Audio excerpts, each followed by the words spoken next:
Bonjour et bienvenue dans le JT de la Revue Fiduciaire, votre rendez-vous quotidien d'actualité juridique. On découvre tout de suite les titres de ce mercredi 29 septembre. Réforme du droit des sûretés, pension alimentaire en nature et ouverture du contrat adulte-relais.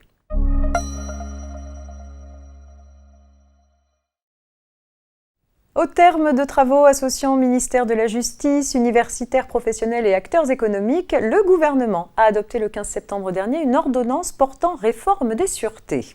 Par rapport à une première réforme de la matière réalisée par l'ordonnance du 23 mars 2006, ce texte apporte les compléments et ajustements nécessaires en se concentrant spécifiquement sur le cautionnement, les privilèges mobiliers, le gage de meubles corporels, le nantissement de créances, la réserve de propriété, la fiducie-sûreté et les sûretés réelle immobilière. L'objectif général de la réforme est de simplifier le droit des sûretés et renforcer son efficacité tout en assurant un équilibre entre les intérêts des créanciers, des débiteurs et des garants. Parmi les sûretés concernées, l'effort de simplification porte particulièrement sur le cautionnement pour remédier à un important contentieux. Son efficacité en sort accrue, notamment s'agissant de la sanction de la disproportion du cautionnement et l'assouplissement des règles relatives à la mention manuscrite. De façon générale, le formalisme applicable aux sûretés est rationalisé pour simplifier leur usage, sans pour autant affaiblir la protection des garants. La mention manuscrite exigée de la caution est ainsi étendue à toutes les cautions personnes physiques, quelle que soit la qualité du créancier.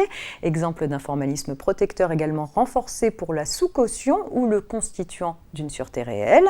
Pour clarifier la matière, la réforme met aussi fin à des solutions jurisprudentielles qui pouvaient être source d'insécurité juridique et elle abroge certaines sûretés mobilières devenues inutiles. Elle procède enfin à la consécration légale de la cession de créances de droit commun à titre de garantie et de la cession de sommes d'argent à titre de garantie.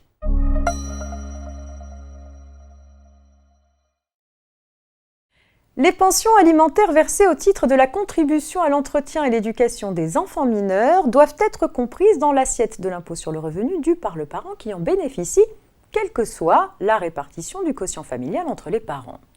Dans une affaire portée devant le Conseil d'État, l'ex-mari de la requérante acquittait directement les frais de scolarité et d'activité extrascolaire de ses enfants mineurs résidant chez leur mère, de même que le salaire de l'employé de maison travaillant chez son ex-épouse.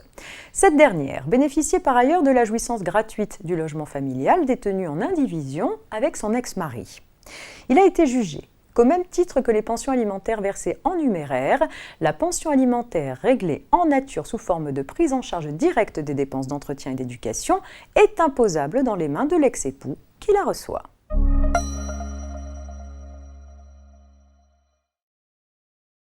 Depuis le 16 septembre 2021, le contrat adulte-relais est ouvert aux adultes dès 26 ans et non plus 30 ans.